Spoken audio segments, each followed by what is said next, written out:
നമസ്കാരം, പ്രവാസി മലയാളിയിലേക്ക് സ്വാഗതം. ഇന്നത്തെ പ്രവാസി വാർത്തകൾ ഒറ്റനോട്ടത്തിൽ. സൗദി അറേബ്യയിൽ പുതിയതായി കോവിഡ് ബാധിക്കുന്നവരുടെ എണ്ണം കാര്യമായ നിലയിൽ കുറഞ്ഞു.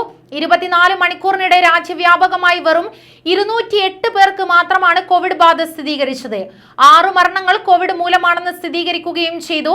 നിലവിലുള്ള രോഗബാധിതരിൽ 393 പേർ രോഗമുക്തി നേടിയതായും സൗദി ആരോഗ്യ മന്ത്രാലയം വാർത്താക്കുറിപ്പിൽ അറിയിച്ചു.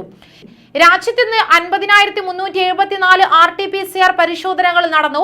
ഇതുവരെ രാജ്യത്ത് റിപ്പോർട്ട് ചെയ്യപ്പെട്ട ആകെ കോവിഡ് കേസുകളുടെ എണ്ണം 5,44,004 ഉയരുകയും ചെയ്തു. ഒമാനിൽ 348 പേർക്ക് കൂടി കോവിഡ് വൈറസ് ബാധ സ്ഥിരീകരിച്ചതായി ആരോഗ്യ മന്ത്രാലയം അറിയിച്ചു. കഴിഞ്ഞ 72 മണിക്കൂറിനുള്ളിലെ കണക്കുകളാണ് പുറത്തുവിട്ടത്. 8 കോവിഡ് മരണങ്ങളാണ് പുതിയതായി രാജ്യത്ത് റിപ്പോർട്ട് ചെയ്യപ്പെട്ടത്.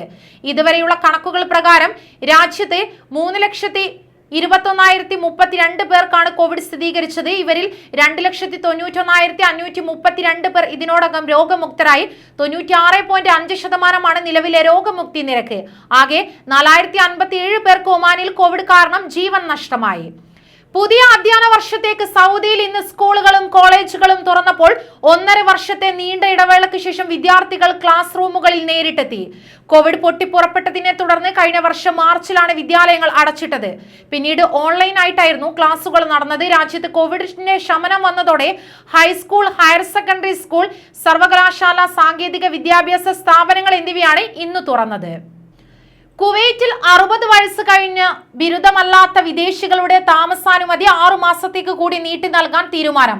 60 കഴിഞ്ഞവരുടെ വിസ പുതുക്കലുമായി ബന്ധപ്പെട്ടുള്ള ഭേദഗതി നിർദ്ദേശത്തിൽ മന്ത്രിസഭയുടെ അന്തിമ തീരുമാനം വൈകുന്ന സാഹചര്യത്തിലാണ് നടപടി.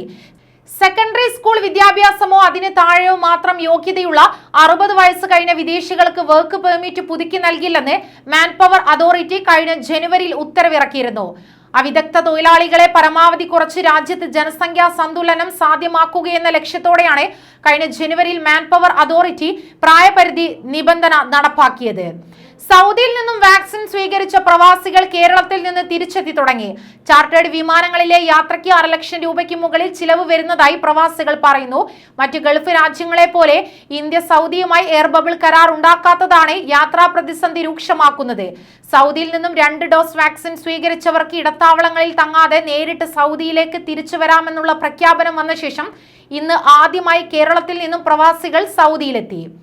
വിവിധ നിയമലംഘനങ്ങൾക്ക് പിടിയിലായി റിയാദിലെ നാടുകടത്തൽ കേന്ദ്രത്തിൽ കഴിഞ്ഞിരുന്നവരിൽ നിന്നും 18 മലയാളികളെ നാട്ടിലേക്ക് അയച്ചു.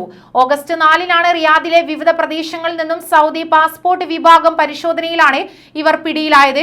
നടപടികൾ പൂർത്തിയാക്കി കഴിഞ്ഞ ദിവസം റിയാദിൽ നിന്ന് ഡൽഹിയിലേക്ക് ഇവരെ കയറ്റിവിടുകയായിരുന്നു.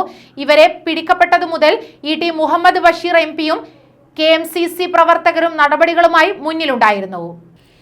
കുട്ടികൾക്ക് കോവിഡ് PCR പരിശോധന നടത്താൻ ആരോഗ്യ മന്ത്രാലയം ഷാർജയിലും വടക്കൻ എമിറേറ്റുകളിലുമായി 63 കേന്ദ്രങ്ങൾ തുടങ്ങി. ഷാർജ 20, അജ്മാൻ 6, ഉമ്മുൽ ഖുവൈൻ 4, റാസൽ ഖൈമ 17, ഫുജൈറ 16 എന്നിങ്ങനെയാണ് എണ്ണം. Al Rifa health centre, Sharjah health centre, Al Khalidiya family health promotion centre, Wadi Al Helou centre എന്നിവയാണ് ഷാർജയിലെ കേന്ദ്രങ്ങൾ. റമീസ് മാൾ, അൽസാജ മാൾ, വസ്തി സെന്റർ എന്നിവിടങ്ങളിലും പരിശോധിക്കാം. പ്രതിദിന COVID-19 കേസുകൾ കുറഞ്ഞെങ്കിലും രാജ്യത്തിനകത്തേക്കും പുറത്തേക്കുമുള്ള അന്താരാഷ്ട്ര വിമാന സർവീസുകളുടെ വിലക്ക് കേന്ദ്ര സർക്കാർ നീട്ടിയിരിക്കുന്നു. സെപ്റ്റംബർ 30 വരെയാണ് വിലക്ക് നീട്ടിയിരിക്കുന്നത്. കോവിഡിന്റെ 3ാം തരംഗ സാധ്യതകൾ മുന്നിൽ കണ്ടാണ് DGCയുടെ നിർണായക തീരുമാനം. UAE സെപ്റ്റംബറിൽ ഇന്ധനവില കുറയും. UAE ഇന്ധനവില നിർണ്ണയിക്കുന്ന കമ്മിറ്റി തിങ്കളാഴ്ച പുതിയ നിരക്ക് പ്രഖ്യാപിച്ചു. സൂപ്പർ 98 പെട്രോൾ ലിറ്ററിന് സെപ്റ്റംബർ 1 മുതൽ 2.55 ദിർഹമായിരിക്കും നിരക്ക്. കഴിഞ്ഞ മാസം ഇത് 2.58 ദിർഹമായിരുന്നു. സ്പെഷ്യൽ 95 പെട്രോളിംഗ് ലിറ്ററിന് 2.44 ദിർഹമാകും സെപ്റ്റംബർ മുതൽ നൽകേണ്ടി വരിക. ഓഗസ്റ്റിൽ ഇത് 2.4 ദിർഹമായിരുന്നു. E+ പെട്രോളിന് ലിറ്ററിന് 2.36 ദിർഹമാണ് പുതിയ നിരക്ക്. 2.39 ദിർഹമായിരുന്നു പഴയ നിരക്ക്. ഡീസലിന് സെപ്റ്റംബർ മുതൽ ലിറ്ററിന് 2.38 ദിർഹമാണ്. പഴയ വില 2.45 ദിർഹമായിരുന്നു. UAEയുടെ 10 വർഷത്തെ ഗോൾഡൻ വിസ കൂടുതൽ പേർക്ക്. ക്രാഫ്റ്റ്സ്മാൻ, ക്രിയേറ്റീവ് സംരംഭകർ, മറ്റു കലാപ്രതിഭകൾ എന്നിവർക്കാണ് ഇന്നു മുതൽ 10 വർഷത്തെ കൾച്ചറൽ വിസ നൽകുമെന്ന് ദുബായ് കൾച്ചറൽ ആൻഡ് അതോറിറ്റി അറിയിച്ചിരിക്കുന്നു. അതേസമയം മലയാള ചലച്ചിത്ര നടൻ ടൊവിനോ തോമസ് ഇന്ന് ഗോൾഡൻ വിസ സ്വീകരിക്കും. അദ്ദേഹം കഴിഞ്ഞ ദിവസം UAE എത്തിയിരുന്നു. മറ്റ് യുവ സൂപ്പർ താരങ്ങൾക്കും നടിമാർക്കും വൈകാതെ വിസ ലഭിക്കുമെന്നാണ് റിപ്പോർട്ടുകൾ. കൂടുതൽ വാർത്തകൾക്കായി ഈ ചാനൽ സബ്സ്ക്രൈബ് ചെയ്യുക.